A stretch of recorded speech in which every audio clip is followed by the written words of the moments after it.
Imagine só, você está num campo de batalha na antiguidade. Você lutou o dia todo. Seu braço parece estar segurado apenas por fita adesiva e orações, e você só tem 2 flechas sobrando. Mas o exército à sua frente ainda está em plena força. Você jura que já matou o mesmo cara 3 vezes, mas lá está ele de novo, acenando para você. É como lutar contra uma hidra, só que cada cabeça é um guerreiro persa totalmente treinado com um plano de saúde incrível.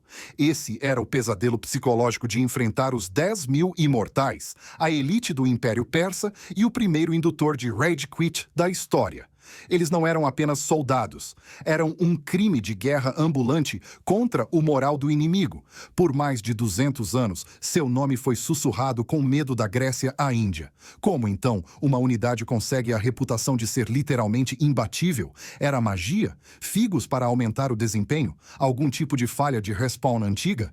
Alerta de spoiler. Era ainda mais aterrorizante do que isso. Vamos voltar ao século VI a.C. Um líder chamado Ciro, o Grande, está jogando um jogo de risco real, e ele está ganhando tanto que é honestamente desrespeitoso. Ele está ocupado construindo o Império Aquemênida em uma superpotência que acabaria se estendendo por 3 continentes. Mas à medida que seu território cresce, Ciro se depara com um problema clássico de império: como controlar um império vasto e constantemente rebelde sem que tudo desmorone. Ele precisava de mais do que apenas um grande exército. Ele precisava de um núcleo de tropas absolutamente leais, terrivelmente eficazes, que não o trairiam, não podiam ser subornadas e estavam prontas para morrer por ele, de preferência repetidamente. É aqui que os imortais entram em cena.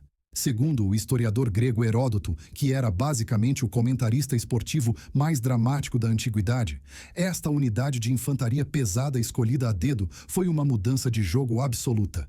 Algumas lendas dizem que uma brilhante comandante feminina chamada Pantaea Arteshba realmente organizou a guarda, o que, se for verdade, significa que a unidade militar mais temida da história pode ter sido criada por uma mulher.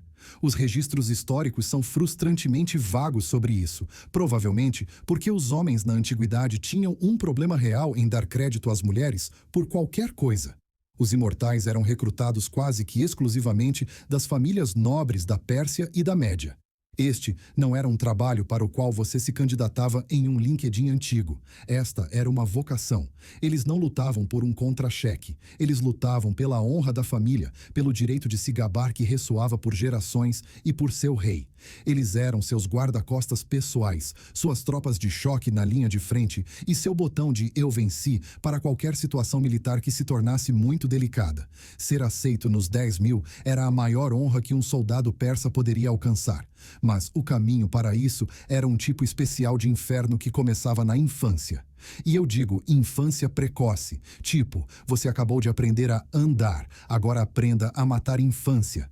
Vindos dos 10% melhores da classe guerreira, os potenciais recrutas eram identificados jovens, a partir dos 5 anos. Enquanto outras crianças aprendiam formas e cores, os filhos dos nobres eram submetidos a um brutal programa de treinamento destinado a forjá-los em armas perfeitas. Era basicamente o pior acampamento de verão do mundo, exceto que durava 15 anos e ninguém ia para casa.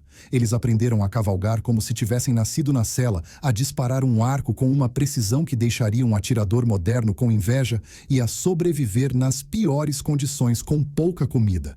Estamos falando de desertos escaldantes, montanhas congeladas e marchas forçadas intermináveis que faziam as maratonas parecerem um agradável passeio até o Starbucks.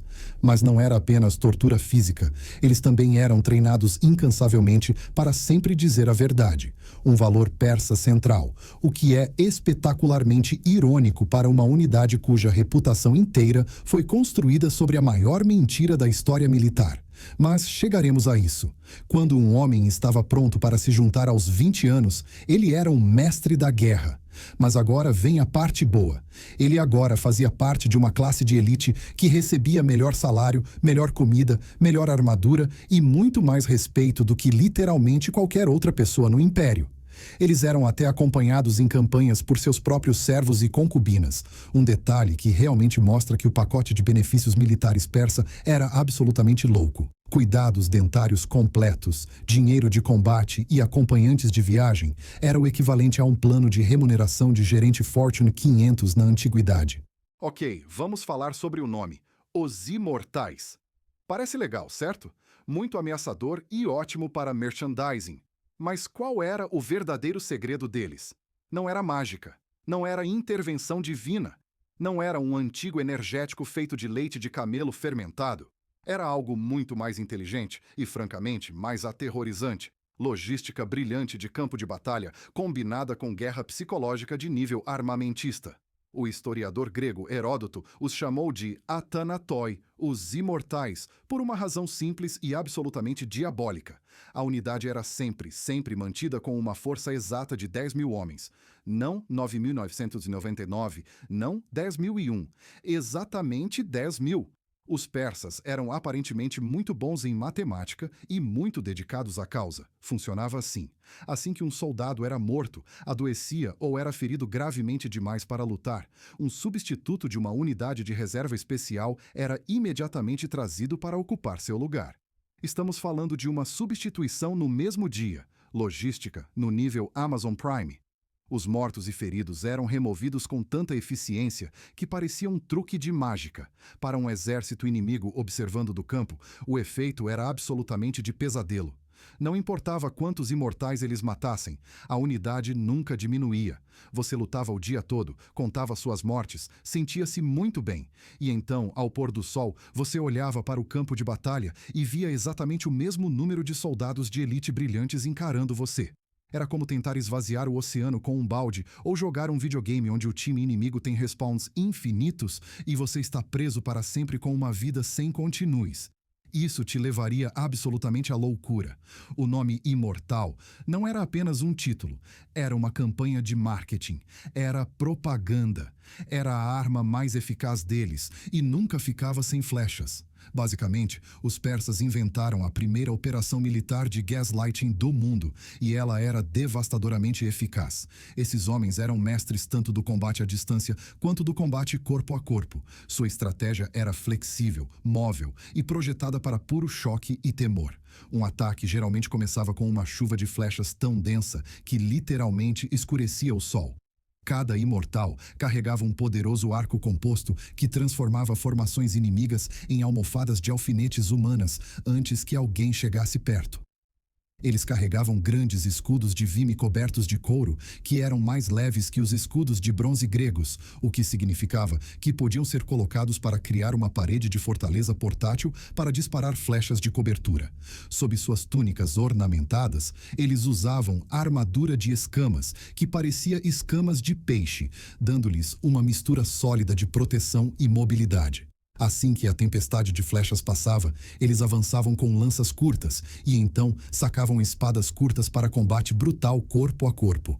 Essa combinação os tornava incrivelmente adaptáveis e eles pareciam absolutamente fabulosos com suas joias de ouro brilhantes. Os imortais foram a ponta de lança nas maiores conquistas da Pérsia.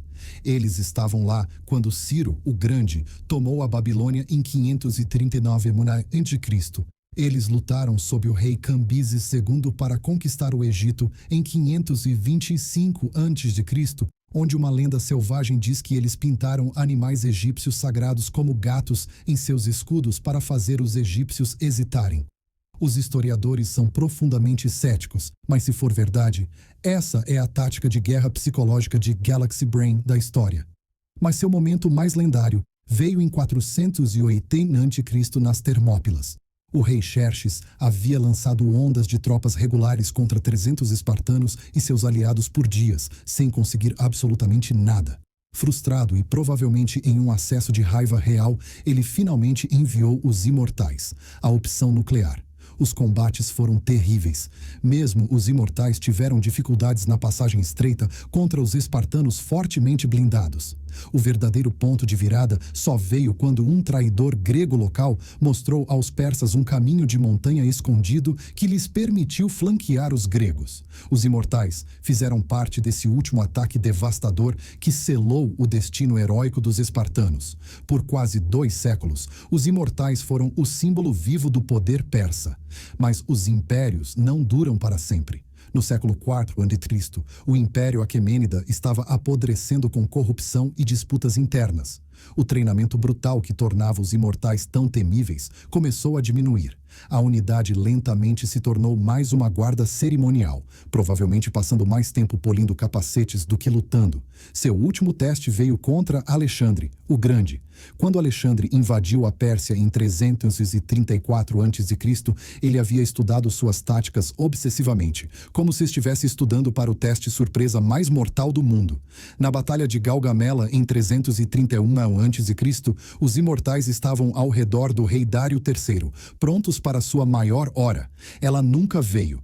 Eles não eram páreo para as táticas revolucionárias de Alexandre e sua cavalaria imparável. As linhas persas se estilhaçaram. O rei fugiu. O império desmoronou. Os imortais, que antes haviam conquistado o mundo conhecido, foram finalmente e definitivamente quebrados. Com a queda de seu império, os imortais originais desapareceram, sua história desbotando para uma lenda. Os imortais persas eram muito mais do que os vilões unidimensionais de filmes vistos em 300.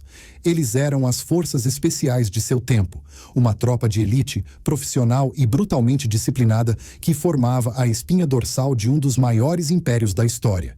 Seu nome incrível não veio de magia ou favor divino. Veio de uma guerra psicológica astuta combinada com logística que faria um gerente moderno de cadeia de suprimentos chorar. Eles se faziam parecer imbatíveis por nada mais do que excelente planejamento e a manutenção de sua lista em exatos 10.000 homens. Eles eram mestres do arco, da lança e da espada. Eles ajudaram a construir um império que se estendeu da Europa à Índia. E embora eles tenham sido finalmente derrotados, seu legado nunca morreu. Impérios posteriores, como os sassânidas e bizantinos, criariam suas próprias unidades de elite e as chamariam de imortais, na esperança desesperada de emprestar apenas uma fração de seu temível prestígio. A história dos 10.000 é um lembrete assombroso de que, na guerra, a percepção pode ser tão mortal quanto uma lâmina. O medo é uma arma. A reputação é uma armadura. E, às vezes, a melhor maneira de vencer uma luta é fazer o inimigo acreditar que você já venceu antes mesmo da batalha começar. Eles eram uma força construída sobre disciplina, lealdade e uma lenda. Uma lenda tão poderosa que 2.500 anos depois ainda estamos falando sobre eles. O que significa que, de uma maneira estranha, eles realmente alcançaram a imortalidade, só que não da maneira que seus inimigos pensavam. Se esta história dos 10.000 imortais mudou sua visão sobre as lendas da antiguidade, por favor, inscreva-se e curta o canal. Atualmente, estamos desenterrando a história que outros tentaram enterrar. Junte-se a nós enquanto cultivamos o conhecimento do passado para entender o futuro. O próximo grande tesouro da história será aberto muito em breve.